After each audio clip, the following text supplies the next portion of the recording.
maqaa Abbaa, kan Ilmaa, Hafuura Qulqulluu, Waaqa tokko bara baraan ameen. Jaalatamtoota ijoollee Waaqayyootiin kan jaalattan, innis daran caalchisee kan isin jaalatu maqaa Waaqayyoo Gooftaa, jiraataa bara baraa kalees kan turerras kan jiru, gara fuulduraattis addunyaa dabarsee kan jiraatu, nagaan isin gaafadha akkam turtan, akkamiin sa'aatii kana eegdan, eegee tiksee kana isin dhuga'e uumaa keenya Sillaasee, galannii fi ulfinni waaqeffannaan hundisaaf haa ta'u. Maqaan isaa kaafamee gonkumayyuu maqaa ishee kan hin irraanfatam, Yeessuu haadha Waaqayyoo masalaala Yaaqoob, abdii addaa maadha saba hundaa qulqulleettii Maariyaam, ergamootaa qulqulloota toloota wareegamoota hundumaa, haadhuma Waaqayyoon isaan kabajeen kabajnii fi ulfinni galanni isaaniif haa ta'u. Egaa jaalatamtoota hordoftoota yookiin daawwattoota yuutuubii keenyaa, guyyaa har'aa seenan nu wajjin laallu gadaamii keenya Abbaa Taklaa Hayimaanoot godina Baalee magaalaa Goobbaa keessatti argamudha. Egaa seenan gadaamii kanaa maal fakkaata? Wantoonni achi keessatti argamanoo maalidha kan jedhu kan isin daawwachiisnu ta'a. Waaqayyoon Gooftaan hunduma keenya wajjin haa ta'u. Isinis yaadan akka godina Baaleetti nu wajjin godhantan isiniin jechuu jaallanna. Mee magaalaa Adaamarraa kaasee hanga magaalaa Roobee geenyutti magaalonni jiran maali kan jedhu eegumsaafis hin fayyadu waan ta'eef gabaabsinee muraasa isaanii wajjin laalaa deemna. Egaa magaalaa Adaamaadhaa akkuma kaaneen magaalaa dheeraa, akkasumas immoo Itayyaa, akkasumas immoo Asallaa jecha deemsa sa'aatii takka walakkaa hin caalle keessatti magaalaa Asallaa geenye. Magaalaa Asallaattis hin dhaabbanne.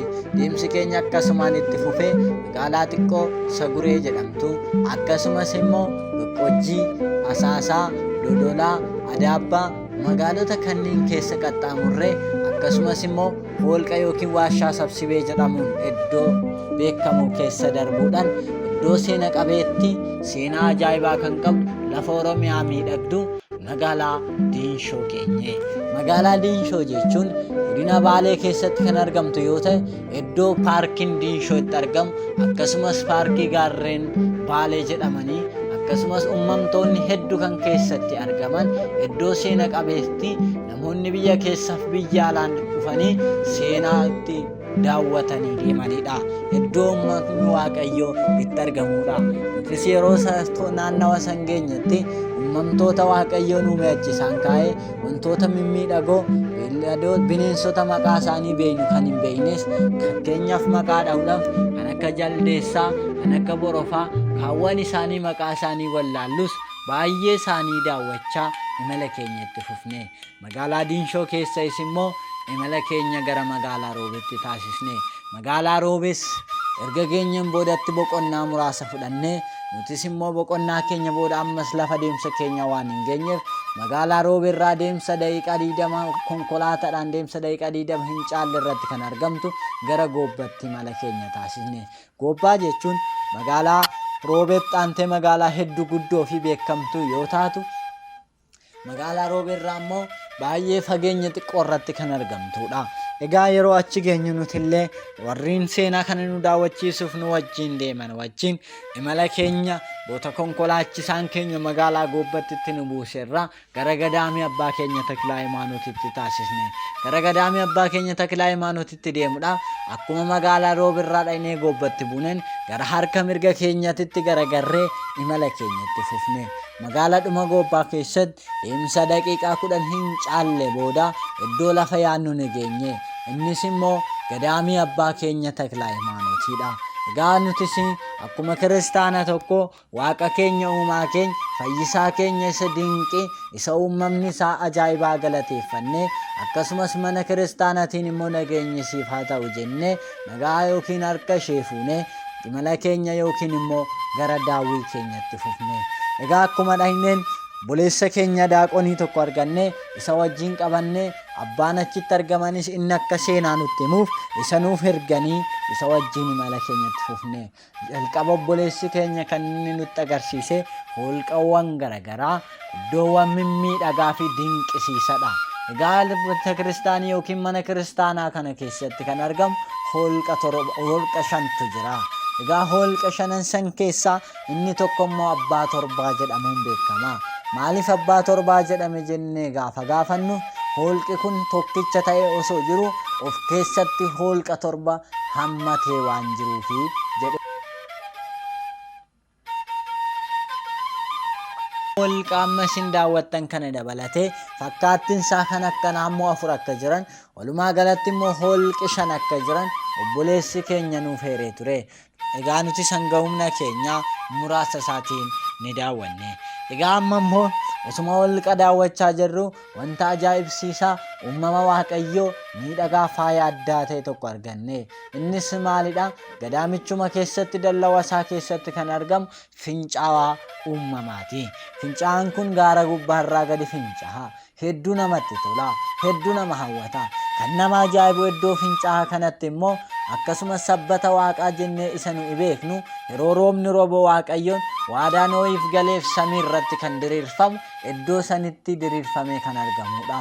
Egaa gaafa fincaa'aan sun achii gadi bu'u ajaa'iba addaa uumaa Waaqayyoo kan nama dinqisiisu nutis kan raajjeffan isinis ni dinqisiifattan jennee kan yaadne fincaa'aan sun samiidhaa gadi bu'ee yeroo lafarratti gadi bu'u masmara yookiin immoo sarara sabbata Waaqaa wayii idda sanitti mul'isa.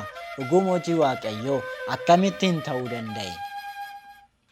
Idda kana amma akkuma akkana deemaniin immoo haadha keenya Immaayooy waggaa 103 ol lakkoofsisan gadaamicha keessatti arganne. Nutis isaanitti gorree nagaan isiniif haa ta'u akkam jirtanii meenuu eebbisaa eebba keessan barbaanna ittiin jenne. Daawwachiistonni keenya egaa isaan waan dursanii beekaniif isaan bira dhaqnee akka eebbifamnuuf haala nuuf mijeessanii. Nutis isaan bira dhaqnee tokkoon keenya dabareedhaan isaanis nu eebbisanii gadi nu lakkisanii.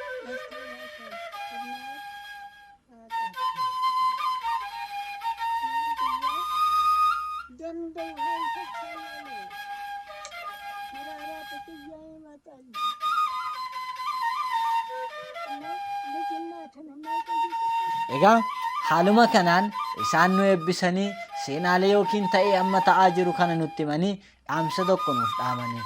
Yaa ijoollee ani wayii tokkon isiniin jedha. Aniif isinillee wal qixxumaa amanaa hin amanne. Waaqayyoon qabadhaa hin qabanne. Biyyi lafaa Waaqayyootti amanaa hin jirtu. Hundumtuu uumamni hundi Waaqayyootti amanaa hin jirtu. Ani isinii kadhachuu fi isin ofii kadhachuun illee tokkuma. Aniif isin kan ji'a 9 waluma qixa dhalanneedha. Kanaaf amanaa Waaqayyoonis kadhadhaa nuun jedhanii. Egaa nutis ishii jennee isaan irraa fudhannee eebba isaanis fudhannee ni deemne. Egaa kanatti aansuudhaan yeroo deebinu iddoo miidhagaa fi bareedaa addaraasha fakkaatee ijaarame wayii argine. Inni kunoo maalidha jennee obboleessa keenya nu wajjin ture gaafanne.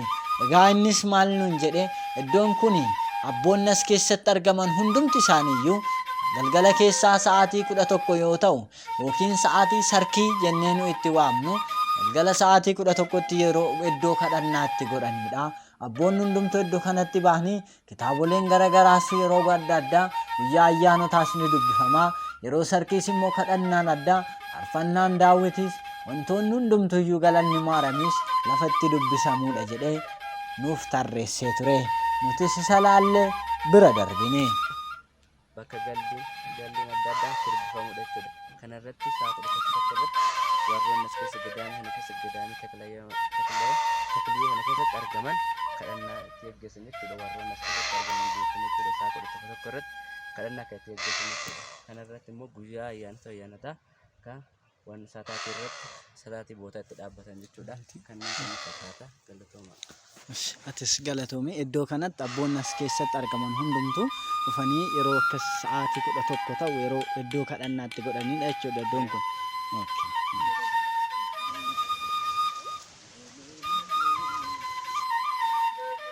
Egaa nutis immoo erga akkana deebinee mana amantaa ishee xiqqishuu dallaawuma kana keessatti ijaarramtee jirtu tokko argine. Isheenoo maalidha jennee obboleessa keenya daaqonticha nu wajjin ture hin gaafanne. Innis immoo mana haadha keenya Kiristoos Samraa iddoo kana keessatti argamuudha jedhe. Barakannii fi eebbi araarsummaan haadha teenya qulqulleettii Kiristoos Samraa hunduma keenya wajjin haa ta'u. Egaa nutis mana qulqulleettii haadha keenyaa kana daawwannee yeroo ammas gara dhufnetti deebi'uudhaaf deemnu hintsaa yookiin gamoo haaraa reefu ijaaramaa jiru argine. Gamoon kunoo maalidha jennee obboleessa keenya ni gaafanne. Egaa obboleessi keenya daaqoon inni nu wajjin turellee inni kun immoo gamoo haaraa abbaa keenya Taklaa Hayimaanoot amma kunoo ijaaramaa jirudha nuun jedhee nutti hime. Egaa hundumti keessanuu hanga ammaatti nu wajjin turtanii seenaa kana daawwachuu keessaniif galatoomaa ulfaadhaa. Waaqayyoon isin wajjin haa ta'u. Jireenyi keessan, seenaa keessan Waaqayyoon haa qabaatu. Seenaan Waaqayyoon qabu miidhagaa fi tolaa waan ta'eef kabajamtoota jaalattoota fi hordoftoota yuutuubii keenyaa. Egaa har'aaf gabaabsinee wanni isiniif qabannee dhufne seenaan mana kiristaanaa kanaa kana fakkaata. ሰላም ጤና ይስጥልን አድማጮቻችን፣ እንግዲህ የምንገኘው በባሌ ዞን በጎባ ወረዳ ነው የምንገኘው እና የተክለ ሃይማኖትን ገዳም እያስጎበኘናችሁ ነው ማለት ነው። አሁን የምንገኘው እዚህ ፏፏቴው ስር ነው ማለት ነው። እንግዲህ ፏፏቴው በጣም ርቀት ላይ ነው ያለው እና በጣም ትልቅ ፏፏቴ ነው ማለት ነው እና መጎብኘት ያለ ነው። እዛ ዳወቶታ ኬኛ ረጆን ኮኔ ጎዲና ባሌ ጎባን ጠርቀምና ከኋላ አባቴን ተክለ ሃይማኖት ዳወቻ ቀንጅሩ egaa inni kun fincaadha jechuudha. Fincaa baay'ee guddaadha, baay'ee nama ol kaarraa gadi fincaa'udha. Iddoo baay'ee hawwataa fi baay'ee namatti toludha jechuudha. Amma xumuraatti nu waliin ta'a.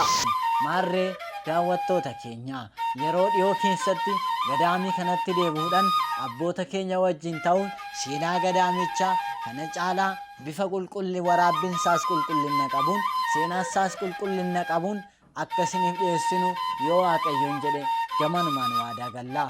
Kanammoo turtii ji'oota muraasaa keessatti ni raawwannas jedhee yaadna. Egaa lafa barakatii qabu kan hundumti keessanuu dhaqxanii eebba abbaa keenya Taklaa Hayimaanoot akka fudhattan isiniif jechuun jaalladha. Kaasee kan na jalqabsiisee kan na xumursiise Waaqni abboota keenyaa gooftaan keenya Yesuus Kiristoos galatoomee fi ulfaatee dhufaa ta'u. Ani Abdiisaa Tashoomate akkasumas immoo kan nu wajjin isin daawwachiisaa ture obboleessa keenya Daaqoon Yaareed Baqqalaati. Yeroo biraa seenaa biraatiin akka walitti deebinutti nagaadhaan tura. Waaqayyoon isin wajjin ta'u. Turtii muraasa booda immoo seenaa mana amantaa biraa qabannee isiniif dhiyaanna. Waaqayyoon